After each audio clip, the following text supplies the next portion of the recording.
The Hawaii Sports Radio Network on 95.1 FM and AM 760 presents Wake Up in the Den with Ku'ule Agbayani.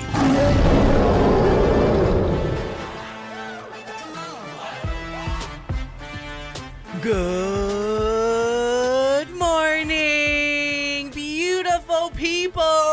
It's Wake Up in the Den. I'm Ku'ule Agbayani alongside Paul Brecht on the Hawaii Sports Radio Network, 95.1 FM, AM 760, hawaiisportsradio.com, and streaming live on our YouTube channel. And you can always listen or watch today on demand at our website, at our YouTube, or wherever you get most podcasts. Happy Aloha Monday and welcome to the show, everybody. And it's going to be a fun one. It's going to be a packed one, but it's going to be a fun show. Why? Because we are celebrating huge victories. Woo! Maybe some of you only celebrating one huge victory. But me, I'm like, woo! I have my pom-poms, and then I have my Chicago flag here. I don't really know which one to hold up right now because I'm just having a good old morning and a great weekend, and it was a fabulous one. Not only prior to that massive buzzer beater win by the men's basketball team over UC Irvine at a nice and loud and packed Stan Sheriff Center. But right before that, I got to see a nice win by the Chicago Bears and send the Green Bay Packers packing and advance in the playoffs. Now it's essentially, it's all gravy, as we like to say, because that's all. That was our Super Bowl. As a Bears fan, that was the Super Bowl. Whatever happens against the Rams, I'm just going to enjoy everything right now. All it took was just the Bears to get over the Green Bay Packers, and that's what it was. Like, that's all. And then to get even more of a cherry on top, to celebrate with all of you beautiful people in the Stan Sheriff Center, buzzer beater win by Hunter Erickson.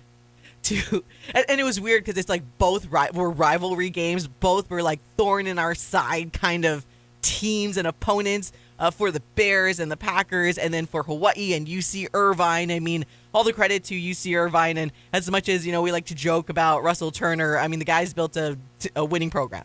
And it's just one of those, just like how much we sports hate the Packers as a Bears fan. That's how it is with UC Irvine and the Anteaters, because Hawaii just can never seem to get over the hump to beat UC Irvine. Rarely. It's kind of the same ratio like it is with the Bears and the Packers, like 5-1. It's like you get one win every now and then.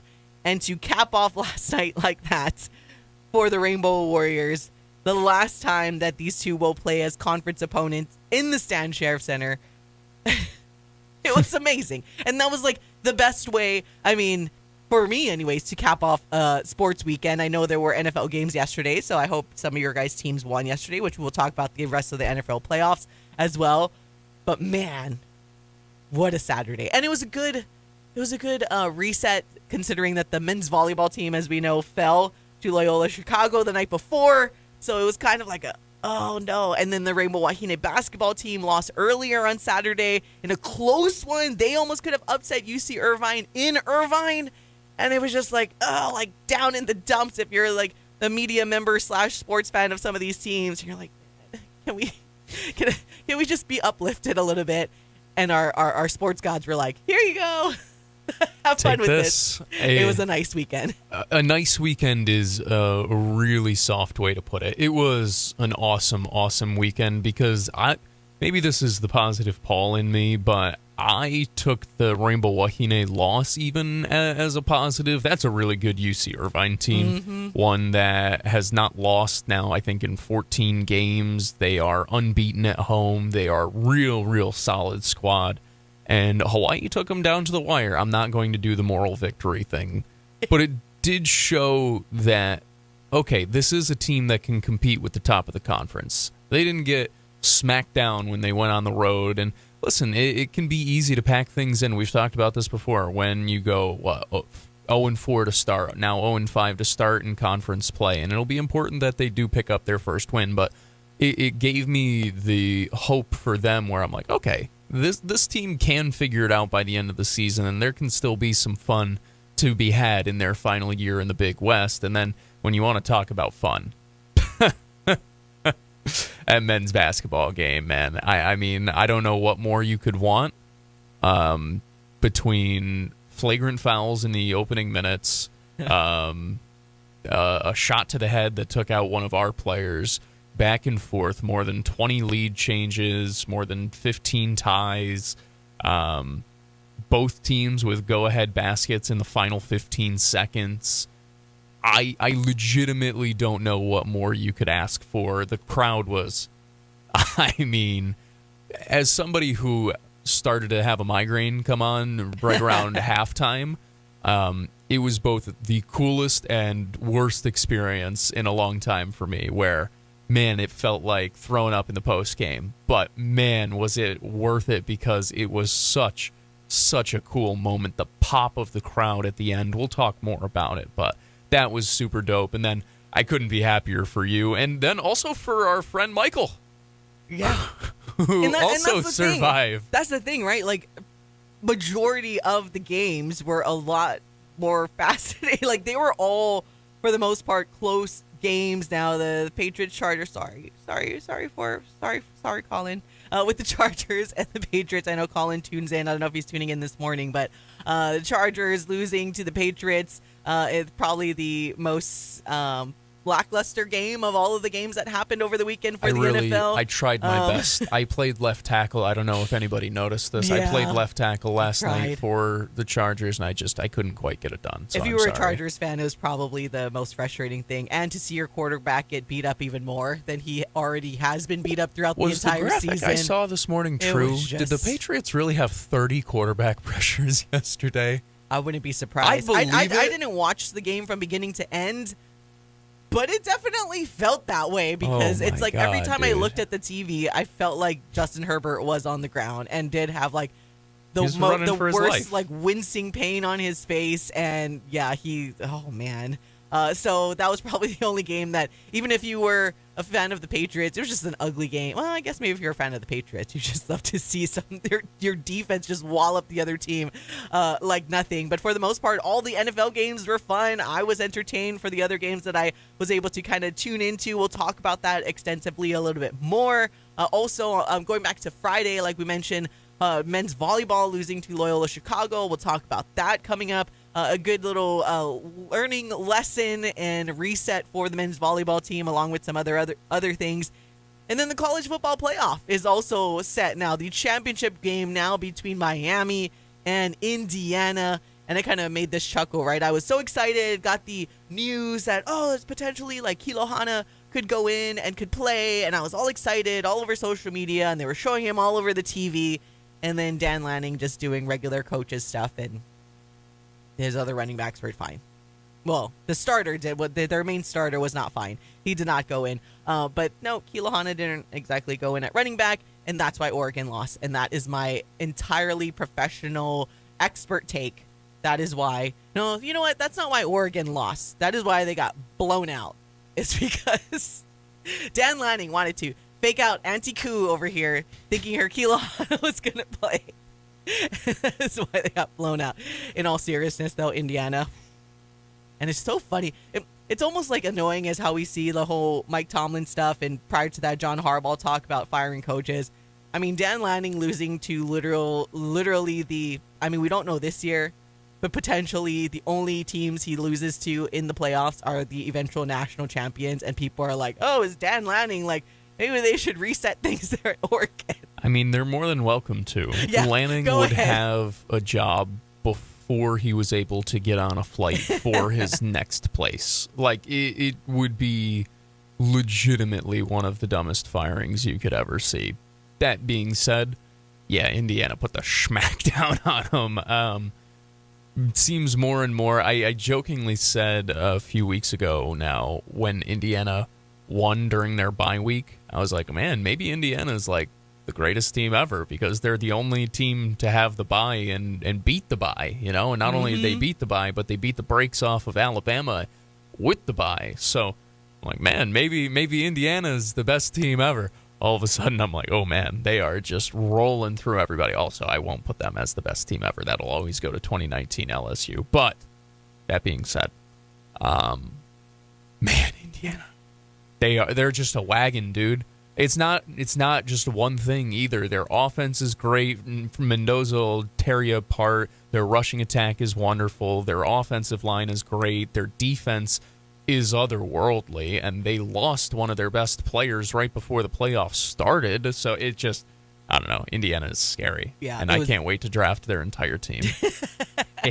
You can be set up to do that, so we'll see about that. All right, before we go to break, when we come back, we're gonna talk about some men's basketball. But before we go to break, I need to mention one of the best things that happened over the weekend, which is really cool. I got to meet one of the biggest sports fans and UH sports fans, and one of the beautifulest of all the beautiful people, Paul. I got to meet young Brennan, which was really cool, in the hospitality room at the UH men's basketball game on Saturday. It was funny because it was like him with his dad, and Timmy Chang was there. Shout out Timmy. And I was like, I saw them kind of waiting, and I thought, oh, they probably want to get a picture with Timmy, which they did. And I was like, oh, I tapped Timmy, like, oh, he wants a picture with you, like the little kids. And then Timmy, of course, being so gracious, took this picture. And then the dad, like, kind of told me, oh, can he get a picture with you? Like, me? What? He's like, he watches your YouTube show. That's awesome. Oh, so I love that. That was probably another massive highlight. Maybe slightly ahead of, the Bears and the Bows winning that Saturday in nice game-winning fashion. So shout out to you, Brennan. Thank you so much for tuning in and being one of the beautifulest of all of the beautiful people. Now that brings us up to like 1,011,500, somewhere around there. We're moving on up. I like that. I love that. Shout out to him. Shout out to all the beautiful people who tune on in. It's always cool. Like, those are the moments that I love the most, where it's just like, oh, hey, are you blah, blah, blah, or are you like, blah, blah? And I'm like, oh, wow, that's right. People do actually listen when we crack the mics and talk into them every once in a while. So, no, I appreciate everybody who tunes on in. That's cool for you. It was so, it totally thought, it caught me off guard, but in the best way possible. Yeah. And I appreciate it. And so shout out to you guys. Shout out again to everyone that tunes in, and we appreciate all of you. All right, we're going to take a break. When we come back, we will dive in to the men's basketball game entirely and hear a little snippet of what head coach Eran Ganat had to say following that game on the Hawai'i Sports Radio Network.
Wake Up in the Den with Kulale Agbayani on the Hawai'i Sports Radio Network, 95.1 FM and AM 760.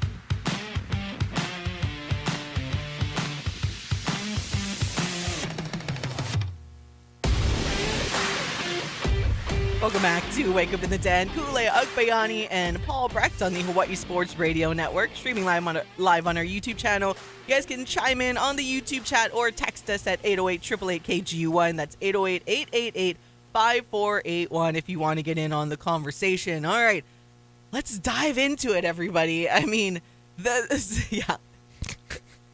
It Sorry. was just like, I mean, I had to tweet the video yesterday morning, and like, did last night really just happen? Did Hawaii get that moment against the opponent that, like I mentioned earlier, is just the thorn in our side in UC Irvine? 67-66 buzzer beater by Hunter Erickson to lift the Rainbow Warriors over the Anteaters. Again, the last time these two teams will play as conference opponents in the Stan Sheriff Center before Hawaii moves on to the Mountain West full time. And it just was an incredible basketball game. Like, you could tell both teams. This was we talked about it last week, Paul, that UC San Diego game on the road was so uncharacteristic, and I was like, whatever we were watching, like, who is this team? Like, it was just lazy. They looked like they didn't want it. Soft. And we kept saying, this is the chance for them coming up against Irvine. This is the chance for the Rainbow Warriors to wipe it off, to show that was just a fluke game. Whatever was going on, that is not the team that they are. And boy, did they prove that accordingly on Saturday night, because that looked like the team that we expected them to be, the team that statistically ranks at the top of the conference in a lot of these rating systems across the country and everything like that. Like, this was just an incredible team. You could tell they wanted it. And Irvine, you guys saw it. Irvine's a great team, as they always are. They're athletic. They have size. They're the top blocking team, one of the top blocking team in the conference. And Hawaii did their own blocking themselves. It was just such a fun basketball game. If you're just a basketball fan, like, this was one of those, are you not entertained?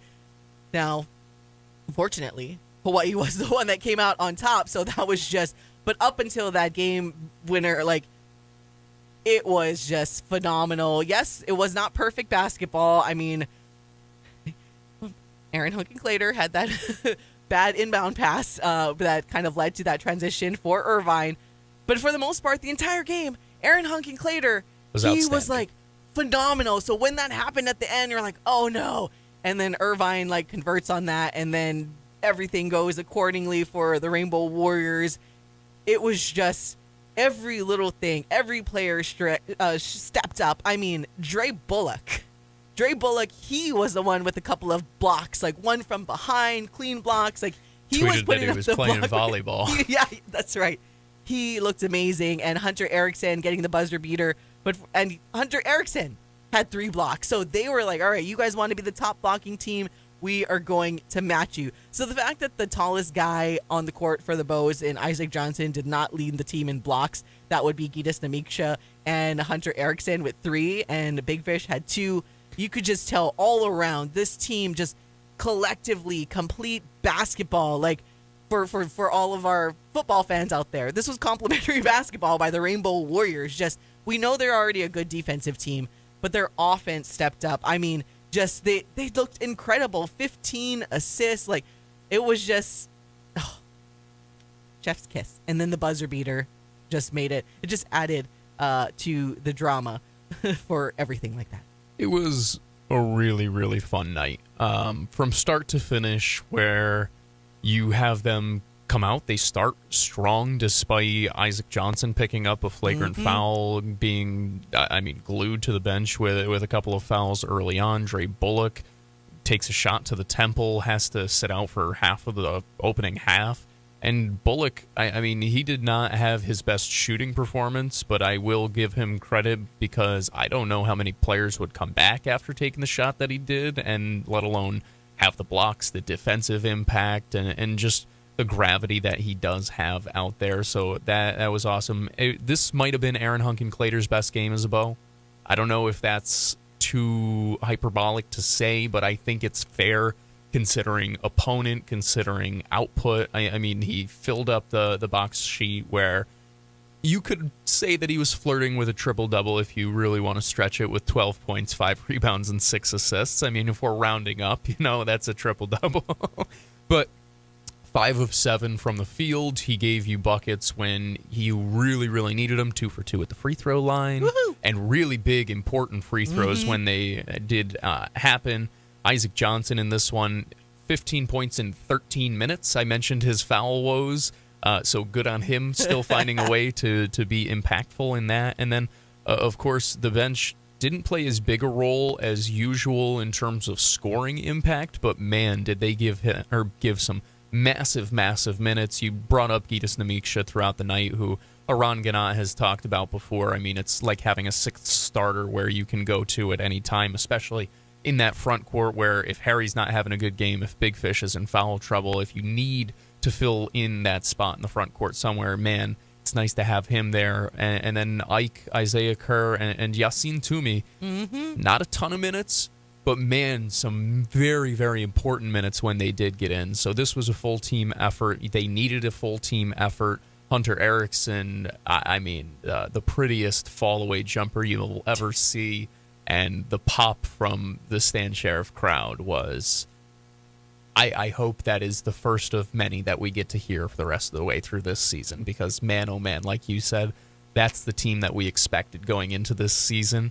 That's the team who could do some really, really fun things, and you saw it right there. Yeah, and it was just one of those moments, and we'll hear from Aran Ganat in just a second, because I was texting you about this, Paul. And it's kind of neat that Javon McClanahan is on the coaching staff, because we all remember his big moment in the Diamond Head Classic. So for that to happen, but it was different, right? I know Eddie Stansberry comes to mind most recently with a lot of big kind of big shot moments that he had during his career here.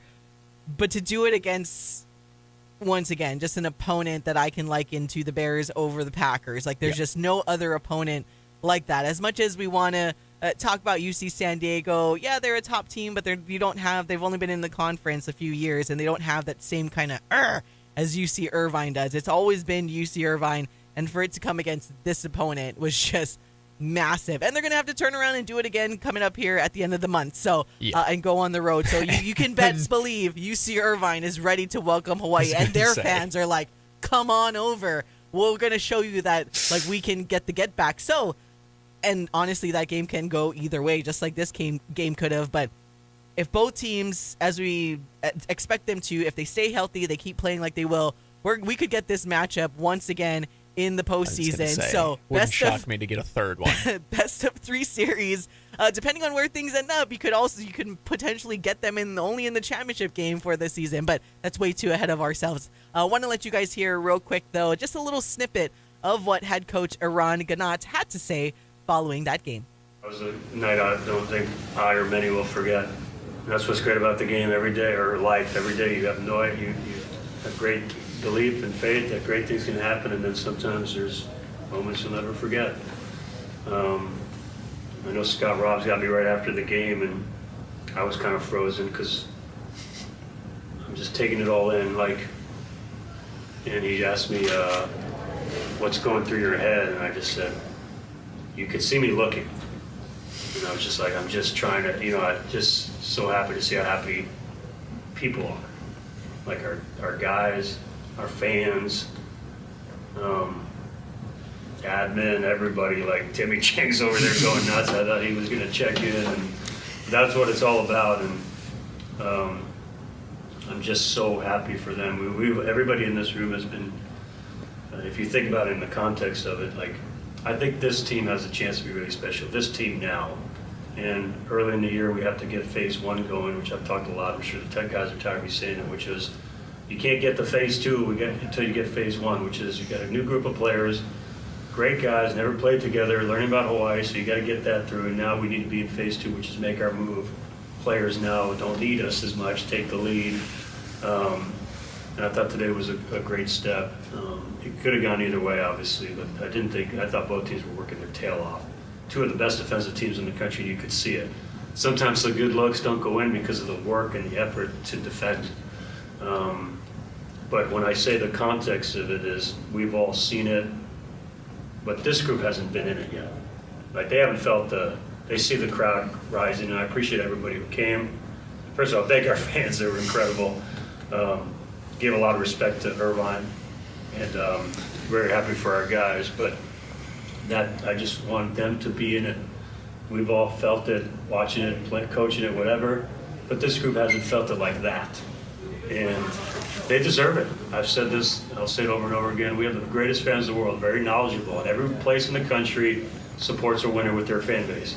But Hawaii's got something special where they go to another level in terms of if you play like a team, if you give incredible effort, whether it's the stand, it goes rocking. And hopefully that can be built up. Our guys are awesome in it. So sometimes in those moments I just go, man, it's great to be part of that again and for them to be part of it. And that was UH men's basketball head coach Eran Ganot following that last second 67-66 win over UC Irvine. He's not doing that, Paul, he said. God, it was so funny, too, because he didn't mean to. We didn't play it in that portion. People can go, I think, to our YouTube later today, check it all out. But he had a portion in the post game where I think it was actually to my question where I asked him about the resiliency and the bounce back from this team. He goes back and he's talking about a story back in the day of a team who's taken 6 out of 7, 6 out of 7, 6 out of 7, and all of us in the media room are just giggling. And he's like, well, I'm not doing that. At least he's aware. It was very, very funny. Oh, God. It was good vibes all around in the post game. And yeah, if you guys watched Eran in the post game for Spectrum, that is totally, he just was looking around at the fans and how he mentioned that he's glad that these guys had that moment. And like Paul just mentioned, you can check out the full post game. It was really long. It's about 18 minutes, which it has Coach E.G., it has Big Fish, Hunter Erickson, and who else do I have? Harry Ruliadef. So all of them and what they had to say post game. So you can check out the full portion on our YouTube channel. But yeah, he some of the takeaways that he did say in the post game were a part of it were, this is phase 2. He did mention how phase 1, especially bringing in some of these new guys, even though they're veteran players, a lot of them had to get acclimated to Hawaii and then just get used to each other. Now, people like Big Fish and Hunter Erickson, they have gone back and they played together before. But for the most part, a lot of them had to learn a little bit more about each other, right? I mean, you have the Utah cluster of guys, but then you have your veterans that are in the game a lot with Aaron Hunkin-Clater and Harry Ruliadef, and then you bring in someone like Dre Bullock, who he just continues to step up every single game. And as someone who is a highlight player, he is a worker and a very unselfish player. You know what I mean? Like sometimes a lot of those guys that can do the dunks, that's all they look for. Don't get me wrong. Dre will look for his dunk and his shot and his highlight moment. Of course. But I love that he's a good balance of it all. Like he's so unselfish. He's always looking for his teammates a split second before he himself try to go for that massive dunk or something. And then we just were talking about how he can contribute defensively as well. Massive blocks that he was putting up after, like Paul mentioned, like taking that shot and getting knocked out of the game for a little bit early on. And I mean, this team, so Eran was mentioning that now they're in phase 2 where it's like, all right, everything's kind of gelling together. And that's where we're seeing it take that bigger step up with this nice core of players that we have, including someone like Aaron Hunkin-Clater, who as a true sophomore, my goodness, that guy is just...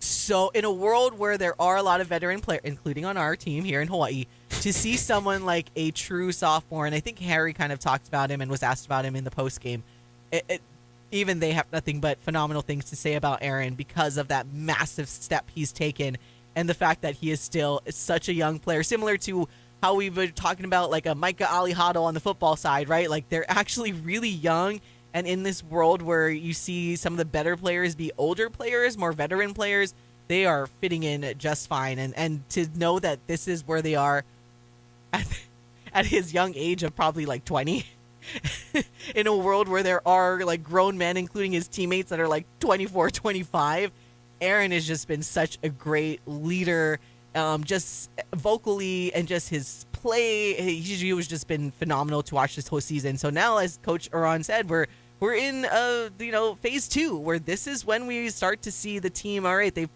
almost pretty much figured each other out, and now it's just a matter of when there is situations like foul trouble or someone gets knocked out of the game because of some type of hopefully only minor injuries. Where do these other guys step in? And like you mentioned, even though someone like Yassine Toomey only played 5 minutes, It was They a were massive very important 5 5 minutes. Productive. I mean, 2 points. He put up 2 points, and sometimes that's all you need. A little bit here and there. Isaiah Kerr, I mean, he just Massive continues to be three-pointer. huge for the Rainbow Warriors. So it's just been really nice to see. And I want to share this real quick as well because Coach did not mention it, and some of you guys who were there in attendance or watched it on TV, like, this was some cool photos that Coach Timmy had posted, and I'm glad I found out who the photographer was. It was shout out Brandon Flores Photography, because he captured a perfect moment of this is when the team was going around and they kind of give high fives to all of the fans, and like a nice moment captured there between head coach of football and Coach Timmy Chang, and of course head coach of men's basketball and Uran Ganats, and also in the background the real head coach of the Chang gang in Sherry Chang, and she's just yelling. It was Camera awesome. woman on the on his story there on the final play, by the way. Great steady hands by her, making sure she got the shot and everything. I mean, listen, talented all around. What can you ask for? That was one of the coolest pictures of the entire weekend, and probably will end up being one of the coolest pictures of this entire like school calendar year. Yeah. Considering how football did and what men's basketball has the chance to do, we have a chance to look back on that picture and be like, man, and that's pretty cool. Remember that night. Yeah. I hope so. I hope that's how we look it was at just, it. And again, shout out to Brandon Flores Photography for Great photos. capturing that moment between the head coaches of football and men's basketball, and shout out to Timmy Chang and Sherry, where they could do a great date night. I was gonna say they could do anything else on their date night, and they choose to come here and support men's basketball, which is Glad huge. to see the right? head football coach does the exact same thing for date night that I do. That we all do. I mean, that's funny that you say that, because that's, and we're going to get into this in just a second, but my unofficial contract has always stated that I do not work. There's one sporting event I do not work. Basketball games, And Kool-Aid it's is not men's expected basketball. to work. And the main reason why is because that is our long-standing date night that we've always had, season tickets. Now, since then, the other half is slowly has started to support other sports, and we go to other games. But from the beginning, since It's always men's pre-COVID, it's basketball. we got to go to men's basketball. Every game, it's men's basketball. So in my being on more of the forefront, or an actual host on radio, when I was more behind the scenes, when I didn't necessarily have to or wasn't obligated to cover games, that was what we did. And that is when I moved into certain other roles. I'm like, hey, as long as this is the rule, this is my unofficial contract. The only events I do not cover is men's basketball. It's fair.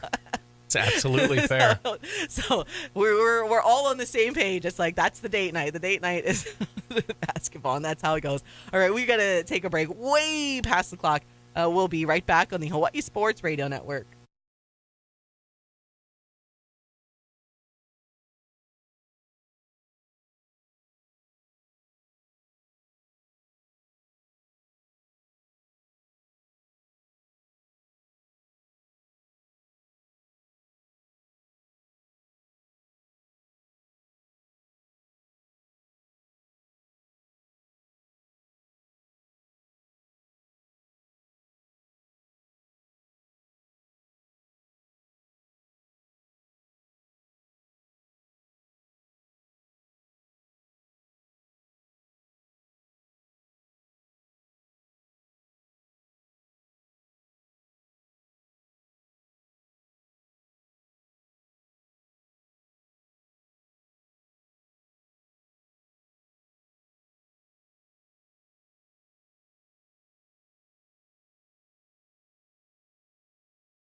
Sports Radio Network, 95.1 FM and AM 760.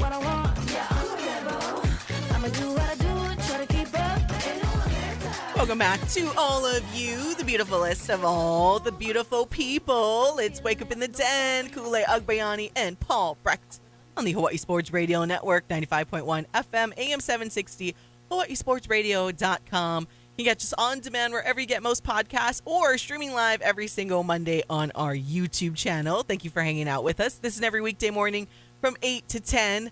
Or, yes, every Monday on YouTube, and every now and then some surprise YouTubes, and sometimes some impromptu YouTubes that we just don't even anticipate because there's a power outage. So that's what happened last week, waking up in the dark. So it was just kind of, what are you going to do? It was still a fun time. So thank you guys all for hanging out with us. And again, that is why you are the beautifulest of all the beautiful people. All right, we were talking a lot of basketball before this and mentioned how head coach Timmy Chang for football was at the basketball game along with his real head coach and Sherry Chang that was there out for a date night. But I mean, the football team's been busy too, so they have all been working hard to try to get through to this transfer portal. Again, the transfer portal, the single portal window closes this Friday. So after it closes, our Michael Liscaro will have more detailed info and put it up on our website. But we're trying to keep track of all of the things that are coming through for you guys. There were some that came over the weekend. Let's see. We'll start with this one because it was fun because Jordan Pu'u Robinson had retweeted it as well. So we got a defensive lineman in Spencer Elliott, a transfer over from Portland State, and Jordan Pu'u Robinson posting the next dog. Spencer is a highly experienced and disruptive edge, plays with a great motor and obsessed with the process, total package player and person, the perfect fit. Let's go. Big fan of that. I'm like, if the defensive line coaches are like talking about singing the praises of one of the signees coming in here, like you said, big fan of that. Also, got a punter. Hey! Let's go. We got a punter. Let's go. Speaking of, it was posted officially by Billy Gowers that he had committed to Indiana. When we talked about it last week, Thursday, I think, it was more speculative, but Billy himself posted. So, wish him the best. But he's listed as like punter / kicker. But by the way, I think he's going to be the punter, Texas, Garrig Hill. I'm assuming that's how you know he was. I was curious how we were going to go about the last name. I was going Heil. I would hear any of them and I would believe you. We can ask him eventually, but he is coming over from the University of Texas. But he was, speaking of 5 stars, he was a 5-star out of high school, so does have some talent. Michael Liscaro posting this on his Twitter that, averaged 44.9 yards a punt in his senior year of high school, with 30% of his punts landing inside the 20. I kind of like that. Nice. And, he comes on over and plays for Coach Chef. Well, I was going to say, I know a guy who can improve upon those numbers even if they weren't good numbers. So I'm excited about this. It was an important position. Anytime you see anybody with a 5-star next to their name, I don't care if they're a punter or a wide receiver. I'm a big fan of people with talent.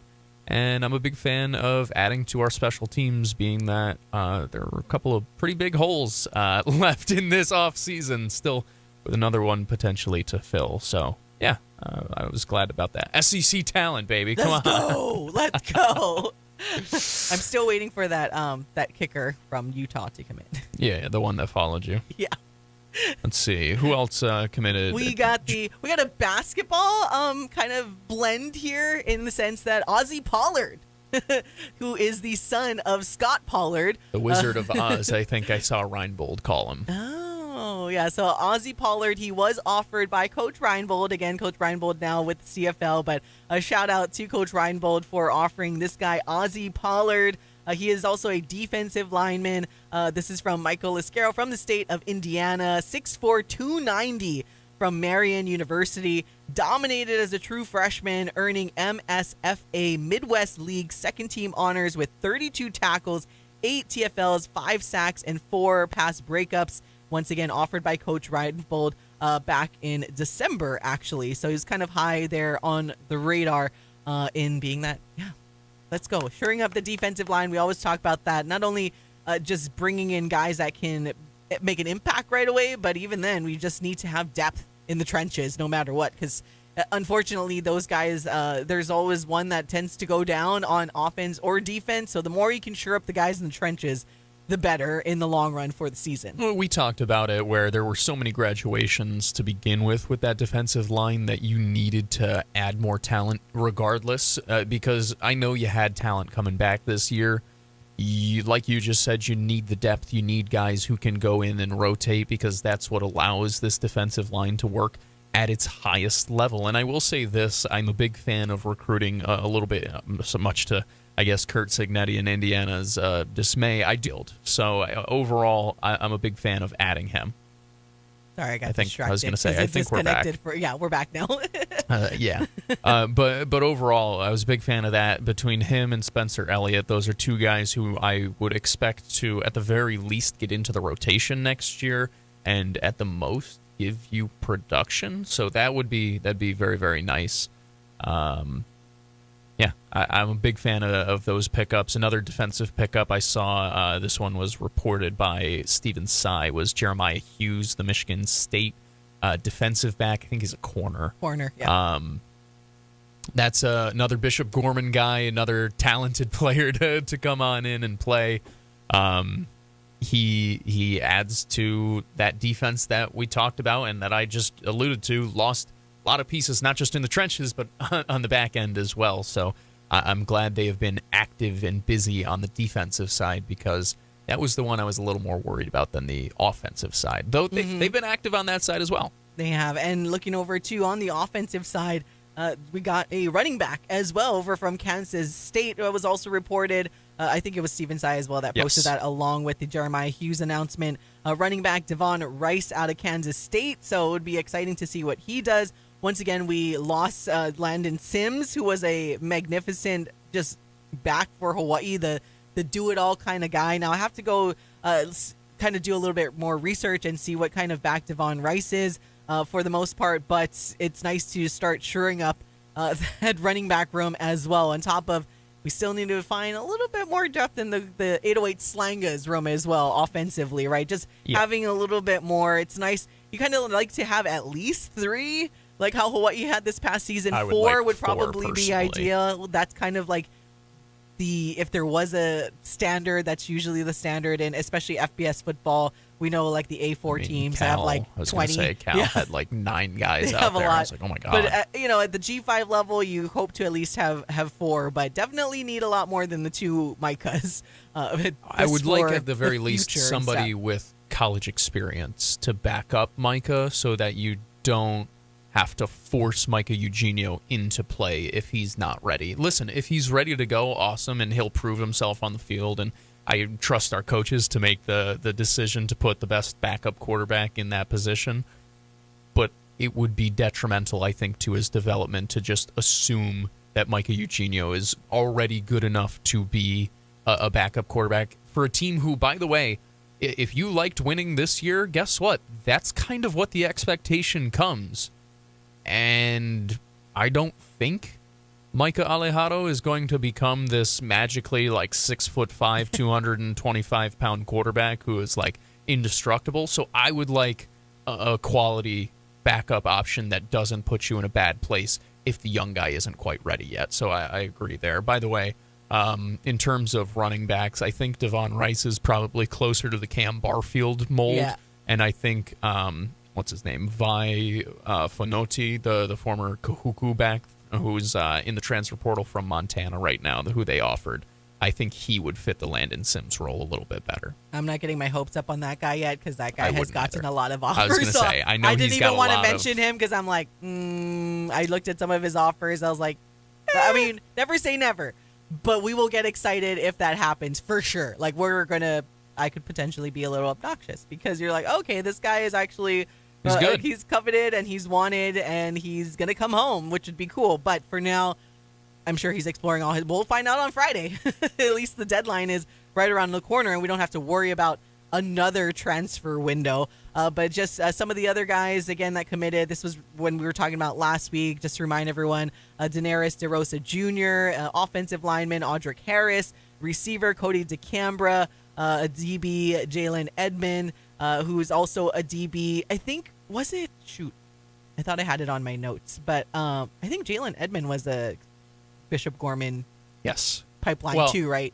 Yes, but he graduated from a different high school. I think he spent the first 3 years at Bishop Gorman before graduating from a different high That's what it school. was. And then he went on to Washington State and then to Wake Forest. Bring Look at him that. over. Bring There him we on go. over. Just real quick, to some other updates around college football. We were talking about the quarterback room and the quarterback position, and it happened, you guys. It happened. They just want to be us so bad. Like, they want to be us so bad. You know what? At this point, it's actually sweet. It's kind of endearing at this point that how much San Jose State wants to be us. Because being official over the weekend, we started to hear some rumors, but it was officially announced over the weekend that San Jose State has welcomed in Luke Weaver, former quarterback here at the University of Hawaii. And, you know, from a personal standpoint for Luke, and the bottom line, as we mentioned, was to start. It's a way better situation in San Jose State, considering that Walker Eget, he is, well, I think he's trying to get more eligibility, and if he does, his intent is to transfer. So it's pretty much wide open now. Tama Amisone, quarterback out of Kapolei, he is there, but he has seemed to be used as more of like a running style quarterback where. And if you're Craig Stutzman and Kenya Matalolo, you're like, oh, Luke Weaver's pretty familiar already with the run and shoot style offense. So, like, dang it.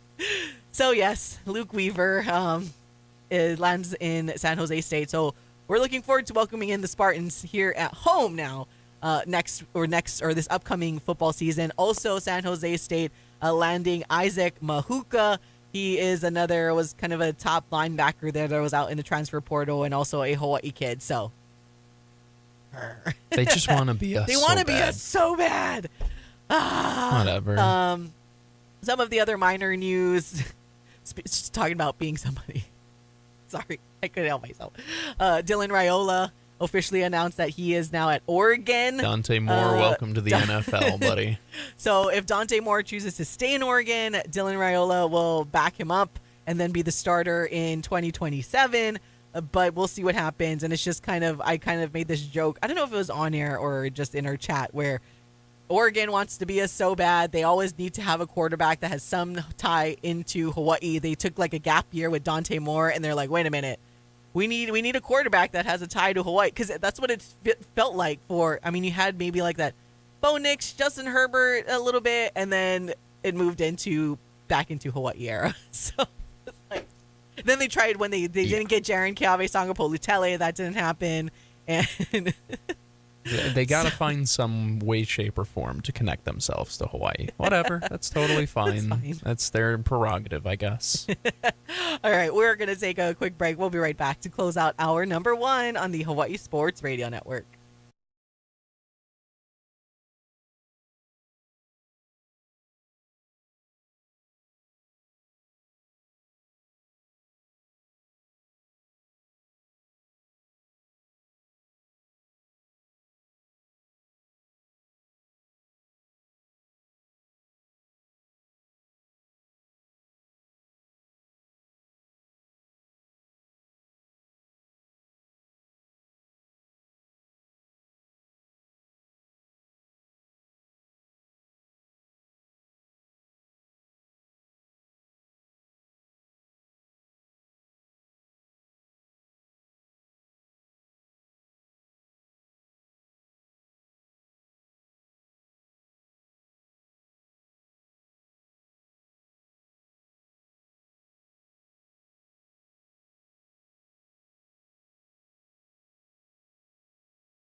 Back to more Wake Up in the Den with Ku'ulei Agbayani on the Hawaii Sports Radio Network, 95.1 FM and AM 760.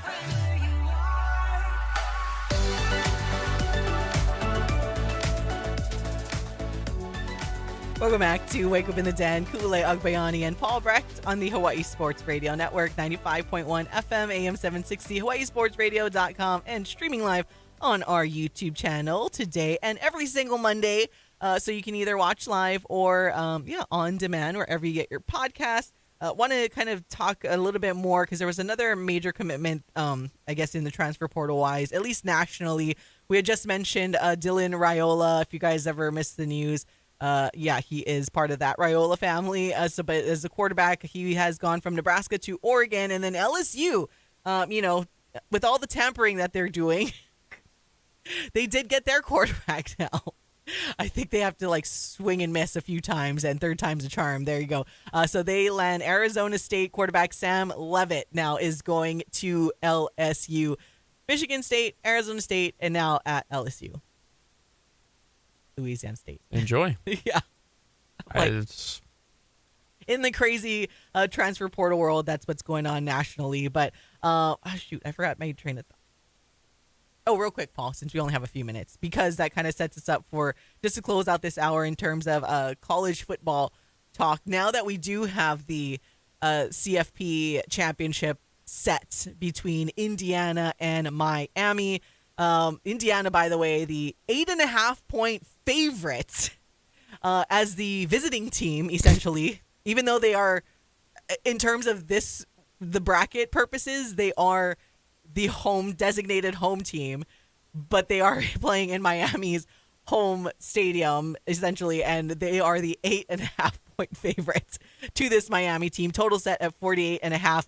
Miami plus 270 on the money line. So, I mean, that feels like a good play. Once again, I am not a professional. Do not take betting advice from me. But that feels like a good play because Miami's defense has been outstanding. I was already stupid enough to be like, oh, Ole Miss feels like the team of destiny. Yeah, stupid. So I don't know. I wouldn't blame anybody for taking Miami in this one because of all the things that you just said. It's essentially a home game and all these different things. I got a hard time betting against Indiana at this point. Yeah. So as I think about it more, I'll give you better analysis. Yeah, as much as I'm to sprinkle on the plus money line sometimes, this is when I'm like, all right, take the points. 8.5 seems pretty good. I do think Miami could potentially keep it the closest that compared to other teams have been able to do. They do have a very good defense. They do have massive size on their defense. I saw a comparison of Miami's biggest defensive lineman to Indiana's biggest offensive lineman, and I feel like it was a 5-inch 30-40 pound difference or something like that.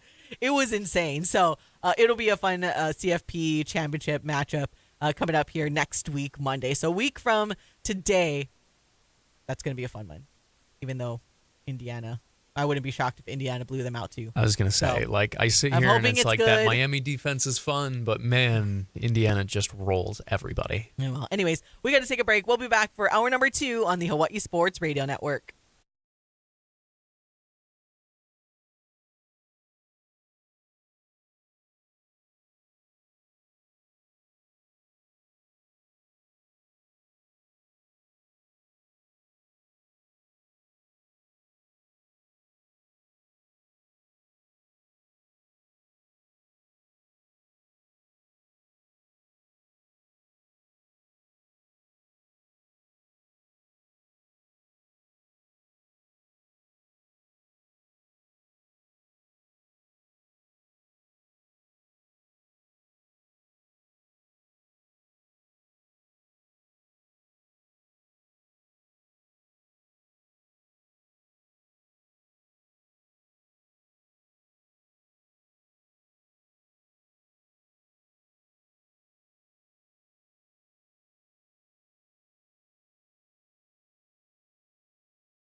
to more Wake Up in the Den with Ku'ulei Agbayani on the Hawaii Sports Radio Network, 95.1 FM and AM 760. Welcome back to Wake Up in the Den, hour number 2. I'm Ku'ulei Agbayani alongside Paul Brecht on the Hawaii Sports Radio Network, 95.1 FM, AM 760, hawaiisportsradio.com, streaming live on our YouTube channel this and every Monday morning. And of course, yeah, you can just tune in anytime and live every single weekday morning from 8 to 10. So thank you guys for tuning in. Let's see. You guys can chime in on the live YouTube chat or text us at 808-888-KGU1. That's 808-888-5481. We got our fan out there in Alabama, Robert. Shout out Robert, saying that he likes to tune in live and giving me compliments on my hoodie. So thank you very much. Oh, very nice. It is a basketball, UH basketball hoodie that I am wearing today because there was that massive win for the UH men's basketball team. We talked about that in hour number 1 and also heard some of the comments from Coach Aron Ganatz following that game. You can get the full post game on our YouTube channel. That's available as well. Coming up in this hour, we will get to some of the women's basketball chat as they suffered a really close loss on the road to a high-level UC Irvine women's basketball team. So we'll talk about that and some of our takeaways from that game. Also get into men's volleyball, hear a little bit from Coach Charlie Wade following that loss to Loyola Chicago on Friday night. And then, yeah, we'll just get into a bunch of stuff. But I do want to start off with this hour number 2 talking about some NFL. I had to hold in all of my excitement. Didn't want to go too off course in hour number 1. I wanted to make sure we talked a lot about UH stuff and not completely bore, unless you're a fellow Bears fan out there. Unless you're a fellow Bears fan, I don't want to completely take over and just talk about the Bears the entire hour. And I won't do that this time around, but it was really nice. It was really, like the crash out that I was having when other fans were having, the majority for three quarters of that football game was just, it was on another level. And you're just, and I told you guys, I told Paul multiple times, like how much leading up to that game. I'm like, why did it have to be the freaking Packers that the Bears had to play there? In their return to the playoffs, they had to play the Packers in the first round of the playoffs, because if there is anyone, like, I was just enjoying this season. It was way better than I ever expected. It's continuing to be way better than I ever expected.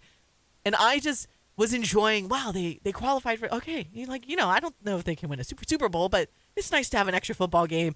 And then when everything worked out and they have to play the Packers, it's just, and I'll go back to this comparison, it's like as if you're playing a UC Irvine for UH basketball, or like a Boise State if you're UH football. It's like the team that's just always had your number, never win, thorn in your side, on top of the smack talking that they do because they win all the time, and to potentially be bounced out of the playoffs at the hand of your arch nemesis. I'm like, dang it, that will hurt my soul. And to look like that was going to happen for 3 quarters, it looked like that was going to happen. And I am just like fried at the TV, and I was doing my own callback to some of the texts in our group chat, because, I mean, if you go back to early on in that football game, in that first quarter, and like Ben Johnson's going for it on like 4th and 5 on Chicago's own 32, you're like, I know it's early in the game, but what are we doing? And do not convert, by the way. So you're just like, and then Green Bay comes back and scores a touchdown off of that. And like, what are we doing? Ben Johnson! And I, full disclosure, I'm like texting them, I'm like, Ben Johnson be overcoaching, like what's going on? And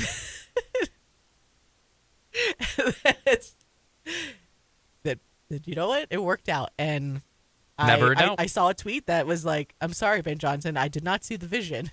And there you go. Bears put up 25 points in the 4th quarter and ends up beating the Green Bay Packers. Only scored 6 points. If you guys missed the game, only scored 6 points through 3 quarters. Put up 25 in the 4th quarter. Do the Chicago Bears know that they can score throughout the game? Like, why did they are the cardiac Bears, the comeback Bears this entire season. And 31-27 over the Green Bay Packers. See ya. Sayonara. Thank you very much. Enjoy Cancun. Enjoy Cancun, or don't enjoy it, honestly. Honestly, just don't enjoy it. Well, do you not like them? I mean, I couldn't. Your head coach made it a real mystery if the Bears and the Packers have any ill will towards each other. None at all. It's definitely will not be the same that he will feel about the LA Rams coming up here. That now on the AFC side, they still got to wait for the Texans Steelers game to see where the seeding goes, because for those that maybe are not aware, the NFL reseeds after the wild card round. So, but the NFC side is set. San Francisco will have to go to the number 1 seed in Seattle, and the Bears will host the Rams. Looking at you, Michael Liscaro. But no, for the most part, the Rams are good. Like, I'm afraid of the Rams. Once again, I go into this game as a Bears fan being like, I'm just happy to be here because the Rams are good. They have probably the best receiving duo, MVP type quarterback, and the Panthers, though, giving them a scare. As we were kind of saying, like the Panthers, even though we ranked them the lowest on the NFC side, Paul, you and I were in agreement that but they're still sneaky good, and they were getting a lot of points in that game. That was probably Playing like the at home easiest pick in the playoffs, like getting 10 points. I'm like, at home, like you said. And Rams having to travel pretty far, right? It's not like the Rams staying on their NFC West side and having to just go like up north to Seattle or something. It's kind of a distance, and they got to travel now to Chicago, which I saw the early reports of the weather. What the temperature will be, the wind chill. Apparently, it's supposed to be like -2 degrees. Oh, nice. It's a nice spring day. So, welcome, LA. Out of the cushiness of California. Come on over to Chicago in the drastic cold. But no, the LA That's Rams. why the number 2 seed, it does help at the end of the day. Yes. So, if it's the weather that's going to give us a little bit of a help over just punching everything. I know. Sorry. Your Jets will be in there in no time, Paul. It's okay. In no time is the correct phrase. No time will the Jets, in fact, be in the NFL playoffs again.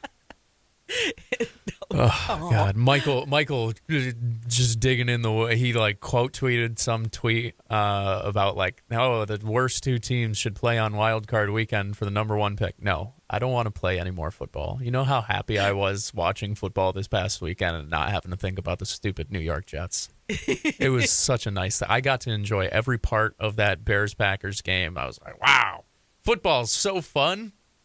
Who knew football could be fun? Not me. Not for a long time, that's for sure. So I'm very excited for you guys to be incredibly stressed next week while I just take in, hopefully, another great football game. Yeah. It'll be great for me. It will be great for you. I saw a tweet. I'll have to find it. It was like a dog sitting in like spring water, and it's like this great like nature background. It's like watching playoff football when your team or when you don't root for either team. It's like, yeah, that is the feeling. It's like this peaceful, wow, football can be so fun. I was praying for you the entire game, dude. God. The entire Bears game. I'm sitting there. I'm like, especially like you said, 6 points through 3 quarters. You're sitting. I'm like, oh God, can they please just make it so it's like competitive at the end? Yeah, so it's not like the Bears fans don't go into the go into the off season with like this bad taste in their mouths. Well, there's I don't think you can go into the offseason with a bad taste in your mouth now. No. You made the playoffs and you beat the Packers in the playoffs. Everything else is just gravy at this point. That's what I said in hour number 1, and I'm glad other Bears fans are kind of feeling the same sentiment that I see on Twitter, that this was, if you're a Bears fan, this was the Super Bowl. This is all you needed in a year that is actually better than you expected, with Ben Johnson coming in. As much as I believed in him to be a good coach, you never thought there would be a chance for them to make the playoffs, especially when you, for the most part, you have the same team. Now, go a little Colston Loveland. Shout out Colston Loveland, because once again, Ben Johnson, I did not see the vision, because when they drafted him, I'm like, why are we drafting another tight end? Like, what? This is why I'm not. This is the only reason why I'm not a professional football coach at this point, because you're just not downing anything. Looking at some of the other games, though, it was just an exciting day or a couple of days all around for NFL fans, and it continues this afternoon with the Texans and Steelers, which I think could potentially be a sneaky good game as well. The 49ers kicking out the defending Super Bowl champs 23-19.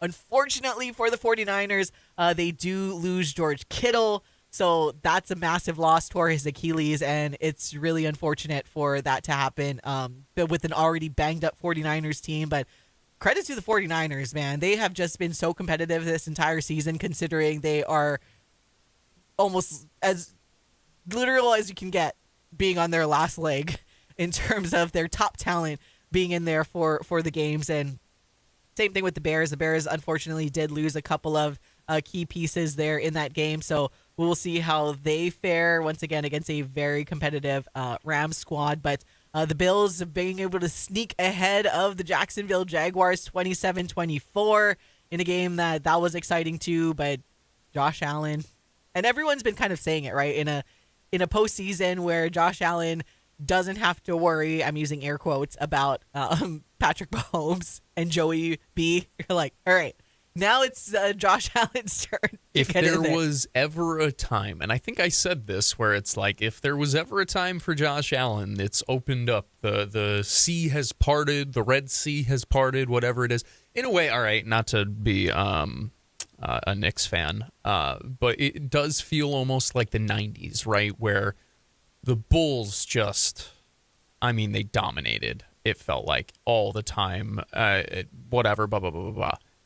Jordan retired, and there was a very small stretch where the Knicks could make their way in the Eastern Conference. This feels like that for Josh Allen and the Bills, where Patrick Mahomes, Joe Burrow, Lamar Jackson, all three of them not there. This is your time, brother. Go make your Super Bowl, and if you can get there, all you got to do is make it to the game, and from there, the rest is one game for your life. So, yeah, if there ever was such a year, this would be the year. This would be. You know what? I'm glad we got this text just now.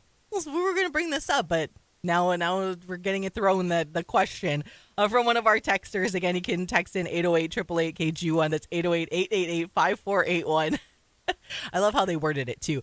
Why is Ben Johnson such a baboose? I haven't heard that word in a while. During handshakes, ? Win with class, first-year head coach, act like you've been there. One, he hasn't been there. It's a coaching fraternity. No one will want him if he gets fired from the Bears in a few years. He will not get fired, especially if they keep winning. I mean, I just quite frankly disagree with this take Yeah, all around, I do. if I'm going to be honest. And so the baboos during a handshake, it stems from just Matt LaFleur and like just how Matt LaFleur has been to Ben Johnson in the postgame when they've won. LaFleur literally did this like a month ago. Yeah, and the he exact same does thing, like actually. this, like the tap with the clipboard that Ben Johnson does not. And the entire week, now I know a lot of people maybe aren't in tune like I am. The entire week, the Green Bay Packers are like talking a lot of smack, like more than usual, basically. Like they had their players saying, "Oh, I'm glad we're playing the Bears," like basically alluding that, oh, it's going to be an easy win, we can advance. Like everyone's like saying all this stuff, and for the most part, I get it. Like the Bears have not beat the Packers. Like I get it. They split the series this season, but for the most part, the Packers have the number. That's why Great. And there's a lot of animosity between these two franchises, a lot of just disdain. Like they are the number one, and you guys have heard me talk about this before. The Detroit Lions, it's like we're friends. Like the Minnesota Vikings, we're friends. We're all in kumbaya with each other. But it's the Green Bay Packers that are just the annoying franchise forever. And Bears and Packers, they literally go way back in history as some of the oldest franchises in professional football, all of that stuff. And Bears fans had to suffer with someone like an Aaron Rodgers, right? Like being like, scores that touchdown, he would do his like discount double check and be like, I bleep and own you at the fans in the stands. I bleep and own you. And like Bears fans just had to take it, like, because it was true. And so there's a lot of this disrespect, and it's just funny because there was two like crash outs that a lot of people had about the post game stuff. One being, and I'll show the photo for our YouTube, one being Ben Johnson's like kind of I call it like a drive-by post-game handshake with Matt LaFleur. Still shook his hand, though. Like, he still shook his hand, and he went on to celebrate with his team, and it was like, whatever. And then there was a major crash out by social media about Ben Johnson's what a great picture. Ben Johnson's post-game comments in the locker room, not like talking to the post-game reporter on television, in the locker room, where I'm sure there were worse things that were said, but because the Bears social media team felt like, you know what, we're going to post this for the public and not bleep it, which I can appreciate it. Ben Johnson saying like, you know, bleep the Packers, I bleep and hate them, in like his fired up mood, and everyone's like, yeah!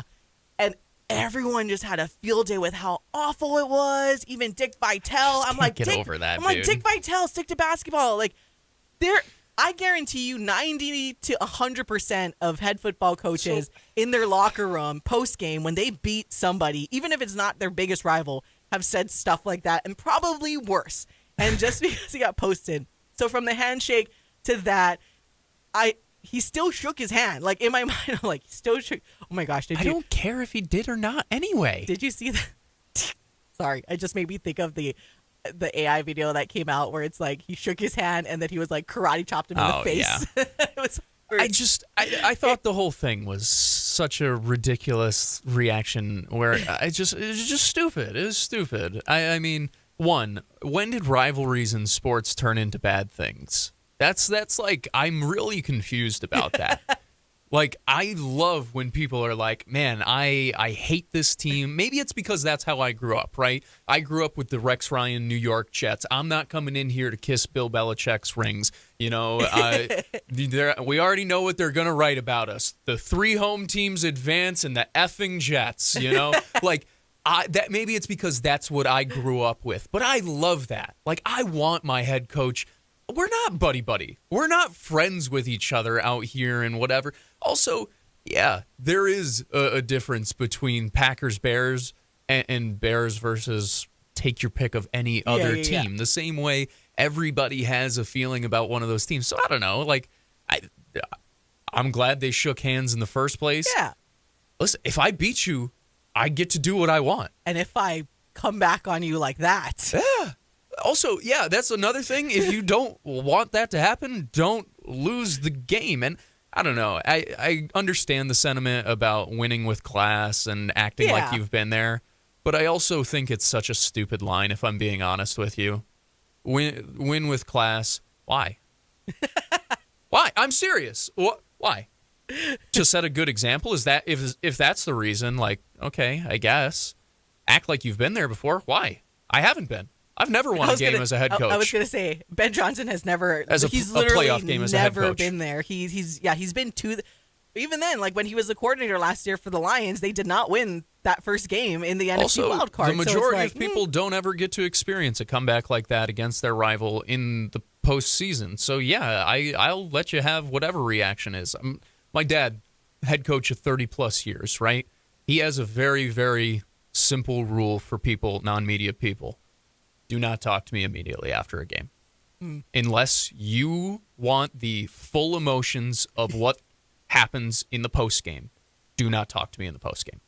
And I think that's fair because sports, competition, all of that are emotional, especially when you go up against a rival. I would have probably a crazier reaction than Ben Johnson. I don't know. I thought it was such a ridiculous discourse in the first place. And then the worst is the discourse from the Packers fans themselves. Like, I can understand. That's what's most ridiculous. Our texter and Michael texting us on the side asking if the texter texting in was Kyle Galdera's burner account. And it's funny. Like, I can understand if you're not like in tune with the rivalry and stuff. Like, it might seem like, wow, what just happened and stuff like that.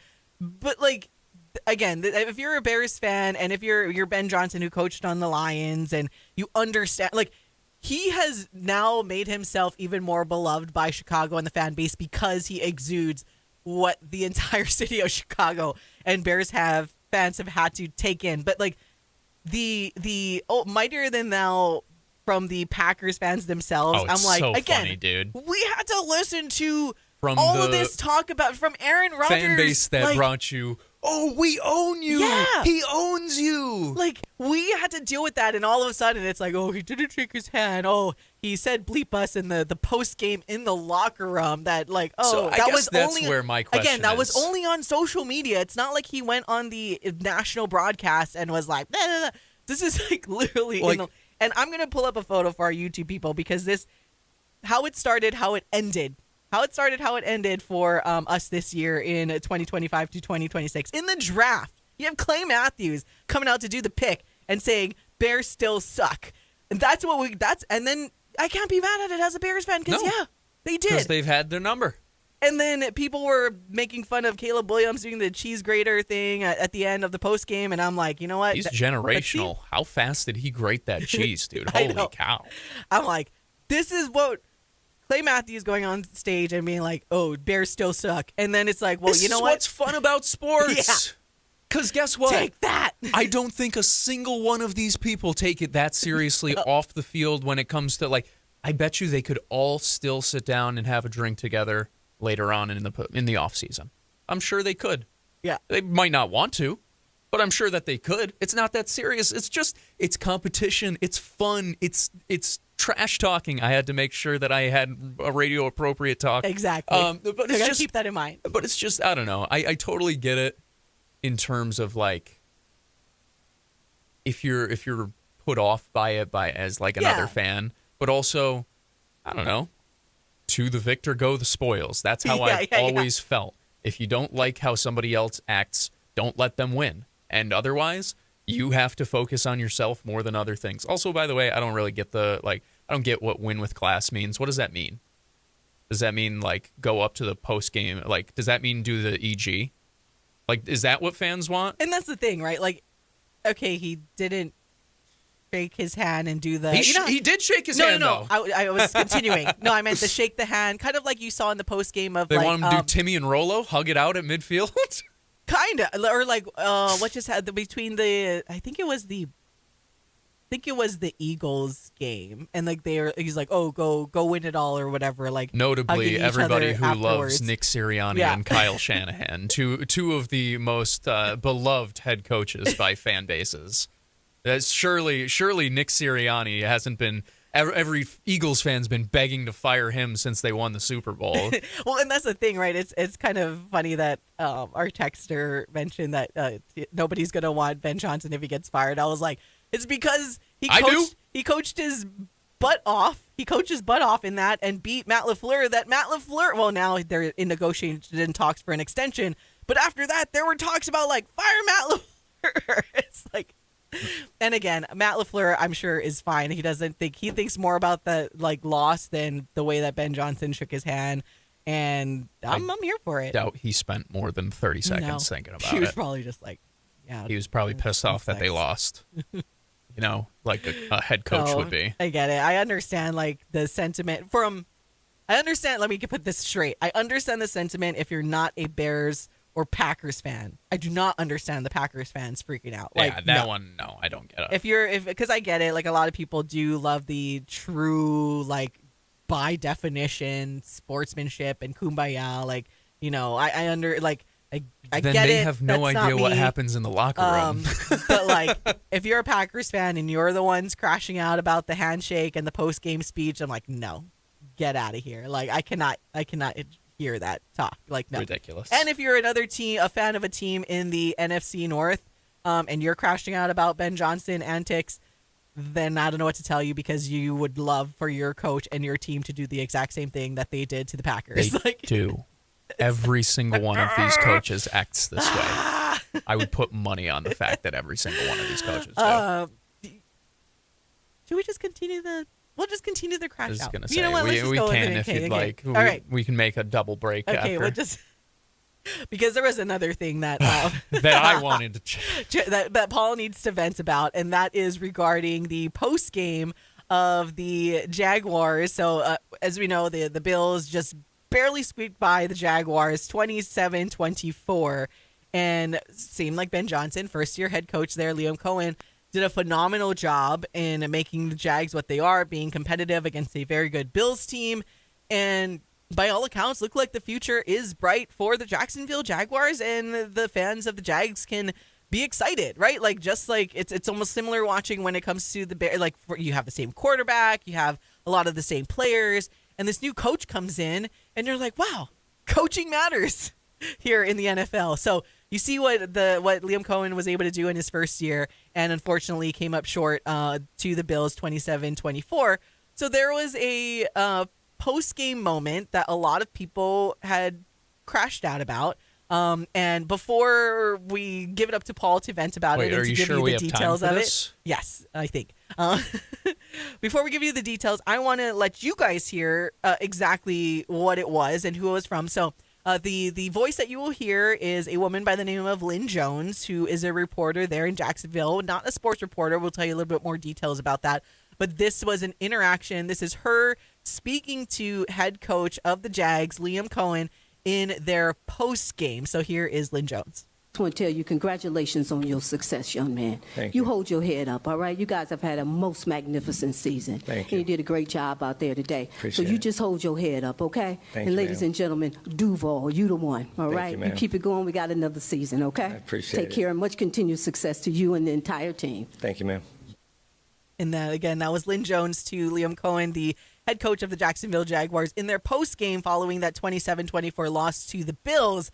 And so I hope a lot of you watching and listening are like, wow, that was really sweet. That was my instant reaction. That was a reaction from Adam Schefter, one of the most popular reporters and insiders who had tweeted this moment. And it was also posted on social media by the Jacksonville Jaguars.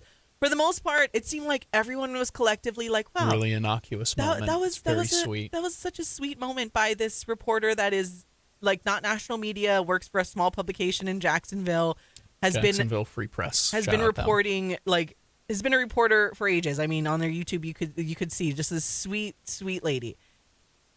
And there was a crash out that we did not expect from other journalists. So take it away, Paul. So yeah, this is just I won't go too hard on this, mostly because we have already been just venting about things that do not matter for far too long. But I will say it drove me nuts. This is a woman who has spent more than 30 years in journalism, in news, covering different stories in Jacksonville for the Jacksonville Free Press. And the holier than thou from fellow journalists who, and listen, guys, I went to journalism school. I went to communications school. I graduated from one of the top schools in the country when it comes to all this stuff. So I learned all the rules, okay? I totally understand time and place, and I understand press conference etiquette, and I understand AP style, and I understand all of these different things. I understand. I get it. But in a world where we see so much hatred, in a world where we see so much negativity, in a world, especially in sports, where we hear the amount of dumb questions, and I mean dumb questions, and I say that as somebody who asks some dumb questions sometimes, we can't take 20 seconds for a sweet woman who very clearly does not cover sports consistently. This is somebody who is just a local journalist who very clearly has a rapport with Liam Cohen. She took 20 seconds after his first year where, I mean, the Jags have been as pitiful as the Bears, the Jets, Yep. the Browns, take your pick about whoever, blah, blah, blah, blah. We're going to give that lady so much grief about a 20-second clip that, by the way, most journalists, most writers, most people in the media would kill to get the type of media attention that this lady has now gotten her publication for 20 seconds of being kind. Because people wanted to be miserable about it. It makes no sense. I understand. Listen, press conferences are absolutely stressful. They're a time for questions. They are a time to get answers from coaches, from players, whatever it is. Now, I went and I listened to that post-game press conference. It was 6 minutes and 17 seconds long, okay? Took up 19 seconds of it. So nearly 6 minutes, still got time to talk to Liam Cohen. He waited 7 seconds after the final question for another question. There was not another question. He was welcome to go there. Clearly, there was not another question that needed to be asked. So that can't be an issue that people had with it. If that is the issue that people had with it, if people were incapable of doing their jobs because this woman was nice for 20 seconds, they're not very good at what we do to begin with. I promise you that is the case. You can make the case, oh, it was the wrong place for it. Yeah. Could have grabbed him on the side, blah, blah, blah. Could have, should have, would have. Does it matter at the end of the day? No. The amount of sports journalists that I see talking as though this is reporting on the U.S., what they're doing in Venezuela or overseas or something, rather than the Jaguars losing a playoff game. It's shocking. The self-importance and it's not that I don't take my job seriously. I do. It's not that I don't take and have all the rules in my head. It's not that I don't get annoyed by moments like that. But the amount of time that we have spent talking about it, the amount of time that people spent writing out tweets about it was more than the woman herself giving the sentiment. And they moved right on. I listened to the presser, guys. They asked the same damn question 3 times. One guy asked a question that Liam Cohen didn't even understand. Which happens a lot, by the way. Yeah. So, heaven forbid, in today's day and age where we all hate each other, we all want to get mad at each other, we all want to be miserable and negative and all these different things all the time, that a woman took 20 seconds to be positive and allowed everybody else to still do their jobs because she didn't ask a question along with that. She gave that, she was in, she was out. Didn't hear the rest of the time. Perfectly fine. Perfectly fine. And it created a lovely moment on social media and a lovely moment for people to look at and be like, wow, that was really nice. It was a moment of humanity. Maybe some people could really take a moment from that. Maybe some people could really learn from that. Or maybe we could just continue to be miserable and hate each other and, that's just the way the world is, I guess. Yeah, and it's interesting because at the end of the day, sports media, because like you said, Paul, like we're not like literally in the war front lines, like trying to do that type of like actual news, political journalism. Like sports is fun. Like, and then like you said, we take our job very, very seriously. But at the end of the day, like it's not life or death situation. It's not going to crash the economy. Like every single one of us breaks the journalism rules. Yeah, every single one. You can enjoy this type of things. Like, yes, there are certain solid rules. Like when you're at like a championship type of game, like you're not going to cheer for the team you want. You have to dress professionally. There's certain things like that will always like you need to follow. Like every once in a while, like it's okay to just be like, oh yeah, like you want to share a good sentiment. Again, she's not a actual sports reporter. And even if she was, I'd be like, that's nice. Like that's cool if you cover Jacksonville, because I mean, how many times, like I bring it back here, right? We've had to like sit through and watch some of those hard press conferences by Coach Timmy Chang after all those losses. Like it's a very downing moment, and sometimes like there's only so much you can get from a head coach in the post game because they do need to watch the film, or it's a tough loss and you just got to ask the questions that you can. But if it's a choice between re-asking or rewording a question that's already been asked, or like during that tough moment, you're like, you know what, I just want to give you words of encouragement. You're okay. And like you said, she was in and out 20 seconds. So you could tell she understood that. She wasn't like, oh, what are you going to do in the off season? And it's not like she drug it out to be like this insane thing where, okay, people are trying to do their job. Like she was great. Like I thought it was a fine in and out thing. And she worded it beautifully. Like I wanted to give Liam Cohen a hug after that. You tell he was getting emotional. Also, just as a journalist, maybe take it as a positive. Take a moment and use the situation. Now, let's take a moment and let's look at this, okay? This sweet old lady is giving words of encouragement. Why don't we look at Liam Cohen's face? It becomes real soft all of a sudden.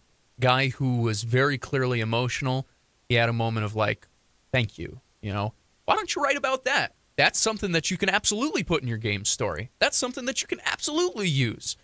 Or we can complain about it, I suppose. That's totally fine, too, I guess. Whatever. I didn't want to complain about it too long. Clearly, that didn't work. It happens here. We just went on this whole diatribe of everything else. Be nice to each other. That's my whole thing. Yeah. It's okay to be nice every once in a while. Except when you're on the Green Bay Packers. But even there, it's like, listen, the Bears have sucked for a long time. They are allowed to celebrate how they please because it's been a while. That's the nice thing. Whatever. I'm done. It's sports. I'm done. Okay, we got to take a break. When we come back, we'll bring it back here home and talk some UH men's volleyball. Let you guys hear from the head coach. I was going to say Iran cannot. Charlie Wade. It's better I was than like thinking basketball. Me. My head is like all I had flustered Timmy in here. Chang in my head. I was like, so we got there eventually. We'll hear from Charlie Wade and his initial post-game thoughts following that loss on Friday night to Loyola Chicago. We'll be right back on the Hawaii Sports Radio Network. Did you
Back to more Wake Up in the Den with Ku'ulei Agbayani on the Hawaii Sports Radio Network, 95.1 FM and AM 760.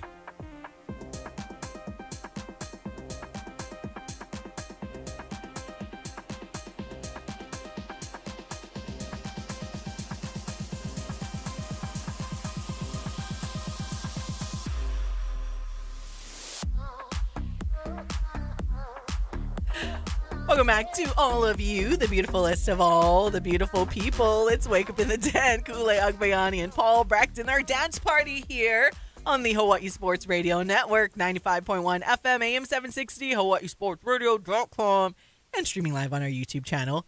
We're back in our woosah moment. Thank you for thank you for coming to our TED Talk and our little venting session there. So it was a little fun time before that. So we're all good now. I feel bad because our texter caught the full brunt of me being mad about the Jaguars reporter thing. And I kind of was just like, I don't care about the Ben Johnson.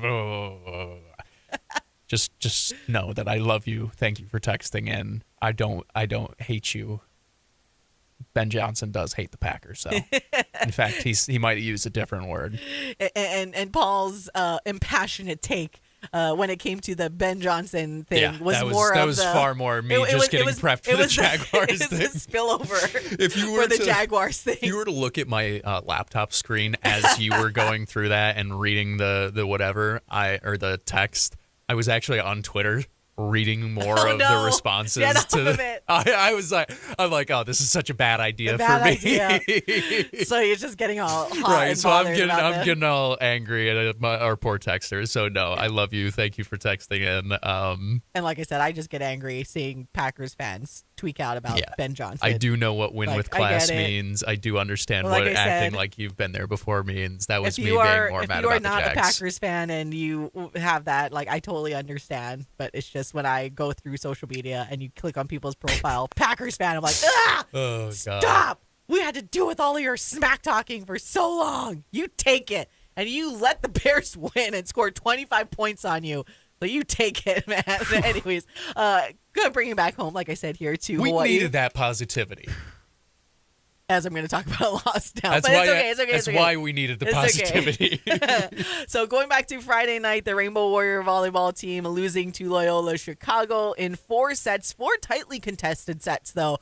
Prior to that, Hawaii sweeping Loyola Chicago. We mentioned it last week Friday. Charlie had mentioned it that he was anticipating a much more competitive match that Friday night following that sweep on Thursday, but I don't think we really much anticipated Hawaii to lose. So again, Hawaii falling in 4 sets, 25-23, 25-22, 24-26, and 29-27. Again, highly competitive match there between Hawaii and the Ramblers, but it's a good learning tool, right? And I know there was a couple of injuries or people already banged up and dealing with some ailments and whatever. But for the most part, it's a good way to look back and see other ways that they can improve and what they can do better. But here is just a snippet of what head coach Charlie Wade had to say following that loss on Friday night. Yeah, they were better, just straight up. I mean, that was, thought they touched a lot of balls on the block. Those first 2 sets, the first set, we had 3-4 balls back on our side to score real points, and didn't. And it was we kind of screwed it up. We just weren't quite as crisp and efficient.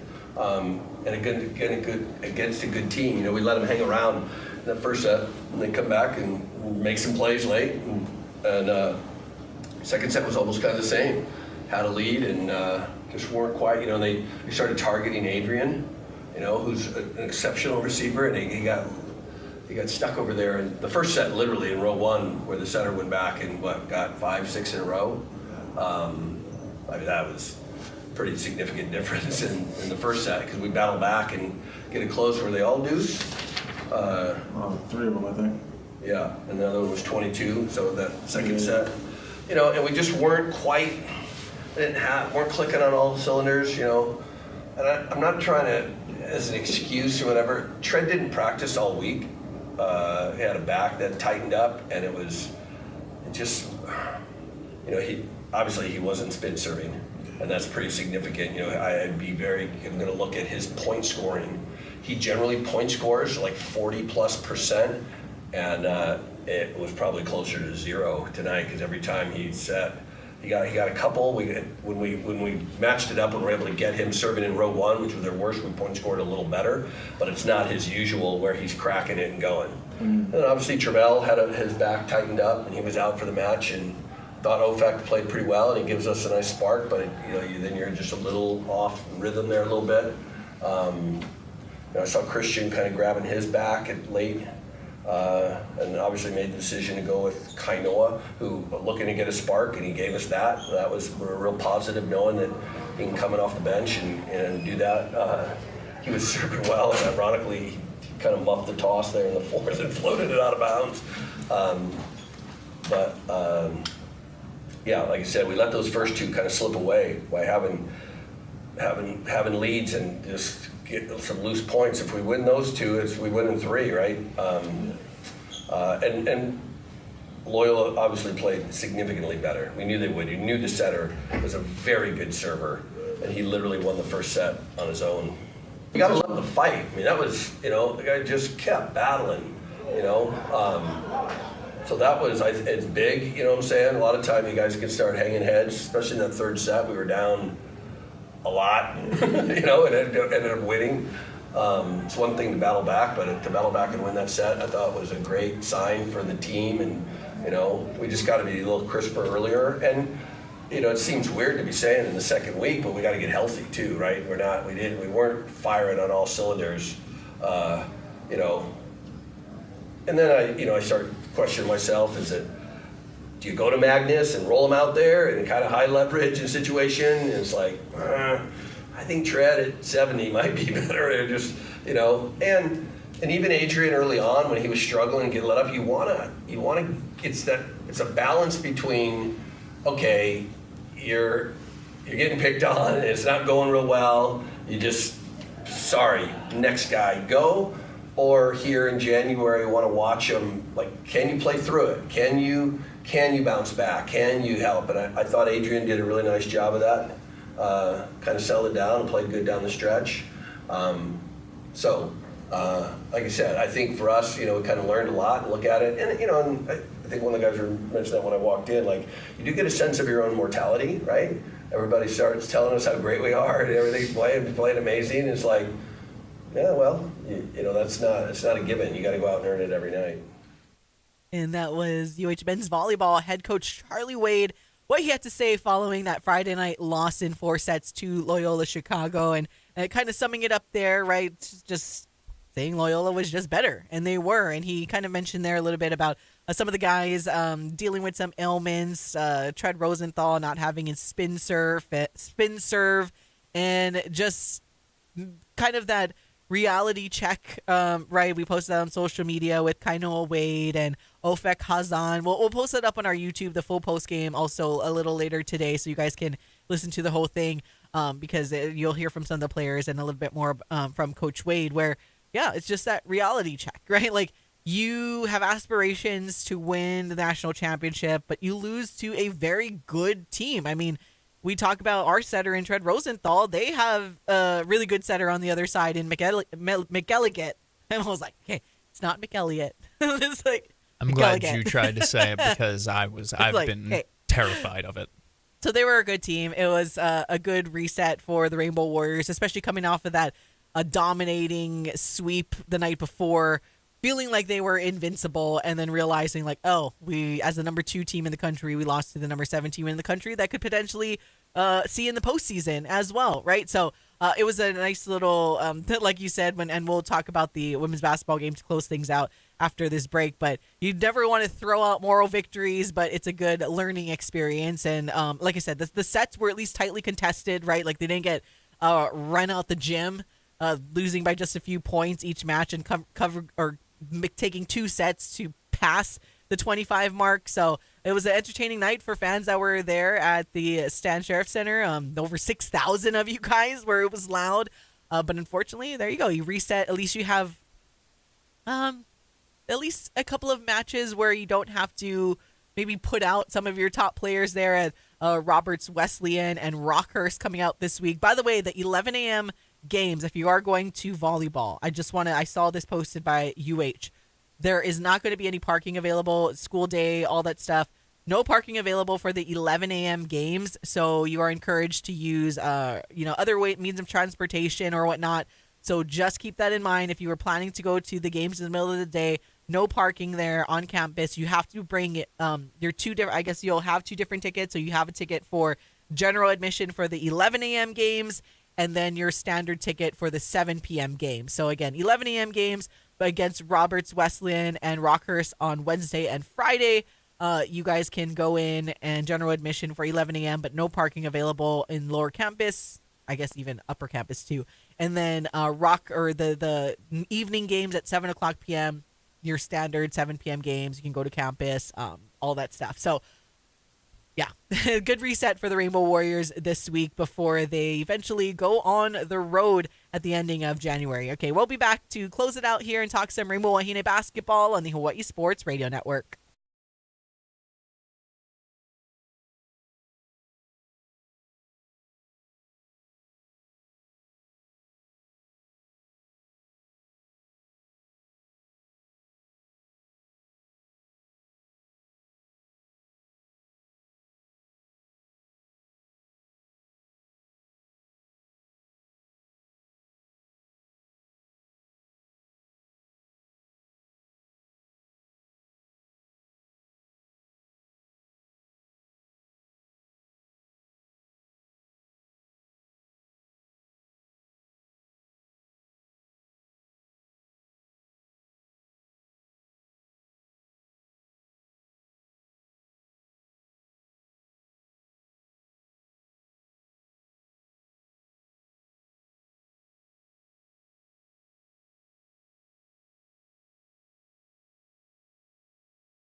All right, son. Time to put out this.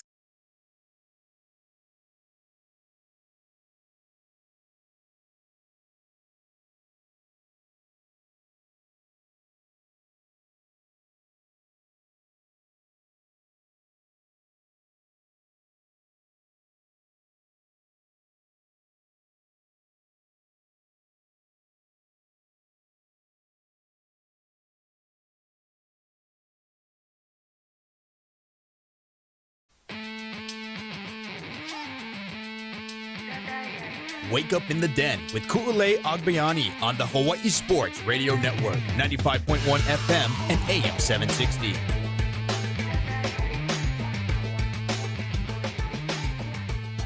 Ku'ulei Agbayani and Paul Brex closing it out here on the Hawaii Sports Radio Network, 95.1 FM, AM 760, hawaiisportsradio.com, and streaming live on our YouTube channel.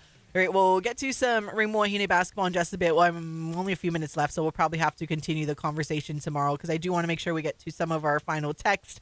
We were talking about the Ben Johnson thing earlier. The texter said, I texted the Ben Johnson question. Come on now, I'm a Dolphins fan from small kid time, and we have the most toxic fan base in the country. Just jealous the Bears won a playoff game. Laughing face emojis. So, I mean, you would probably feel the same way if the Dolphins beat the Patriots in a playoff game, and you'd be like, the sportsmanship goes out the window. Now, you don't really necessarily, I don't see how it plays out leading up to if that happens, because now the Patriots are going again. And anyways, I don't want to talk about the Patriots. Shout out Sick to of you, the though, as a Patriots. Dolphins fan, but you kind of get the sentiment when you deal with a franchise in your division that is just like, I take back my apology from before, knowing you're a Dolphins fan now. Sorry, we are bitter enemies. Jets, Dolphins, Bills, Patriots. No, I'm kidding. No, you absolutely get it. And also, most toxic fan base in the country. They're definitely up there. Like if you take a peek at any social media sphere with the Dolphins, it is their fans are pretty. I do feel bad. So you do understand. I get that. I think in person, the most toxic fan base has to be Philadelphia. Oh, yeah. In person. I don't know about boards and Twitter and stuff. I feel like every fan base can make a case. In person, though, Philly fans across all sports are like there? I don't the even worst. know if there's like a close second. Like, is there? I don't know. If I feel like Philly, like New York fans, Boston fans get like a similar, but I feel like Philly across all sports just do. So yeah. Let's see. This is another text in about the Packers Bears game. 3-21 Packers up in game live betting 14-1 on the Bears. Good I on you. hope he took it. Did he take? Does that mean they took it? I hope it doesn't so. say. It's an ESPN bet said 70% bet on. Oh, he's saying that they 70% did bet on the Bears money line 14-1 and plus 4.5. I hope you were part of that. Yeah, 70%. I hope you were a part of that. If so, congratulations and thank you for believing in the Bears. Because that was crazy. By the way, if you are Matt LaFleur. I failed to mention that if you're Matt LaFleur, if you guys didn't know by now, he can do a call back to that Patriots Super Bowl over the Atlanta Falcons, the 28-3 comeback win for the Patriots. Matt LaFleur was the quarterback's coach for the Atlanta Falcons in that Super Bowl or in that season and the Super Bowl. So, dang. Well, if they want to fire him, I know a place. I was like, he is actually a good coach. And I think we talked about this when someone was mentioning about like Mike McCarthy or something. And I was like, honestly, I would love Mike McCarthy to come back and coach the Packers because I think Matt LaFleur is a better coach. So I agree. Still in the division. But I saw something about an extension as well for Matt LaFleur. Yeah, they're supposed to talk about the two sides are meeting to talk about an extension. It was like really weirdly worded where most times it seems like it's kind of like a foregone conclusion. It seems like there is maybe a small chance that they don't ultimately reach an agreement, but I would be very, very surprised to see LaFleur hit the open market, especially this year with Harbaugh, Stefanski already out there. There's one more that I'm missing where it's like next year he could probably be like the guy if he wants. I mean, there's a lot of openings too, so. Any of the openings that he likes, there are always a lot of openings.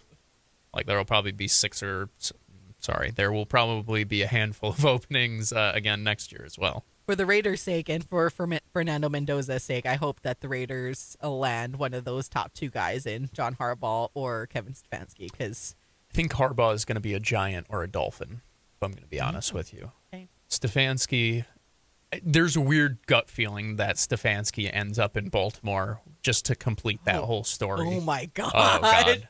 I'd feel horrible for Cleveland fans. Oh, my God. Oh, anyways, we didn't get to women's basketball today, but we will definitely get in. I saw a text come in. We'll get to it tomorrow. And I think avails are today, too. So it'll be perfect. We'll can ask some of your questions that we saw through the media availability today and talk about women's basketball first thing tomorrow in hour number 1. But for now, we do got to go. So for Paul Brecht, I'm Ku'ule Agbayani. Mahalo for listening and watching. It's been Wake Up in the Den. Bye. The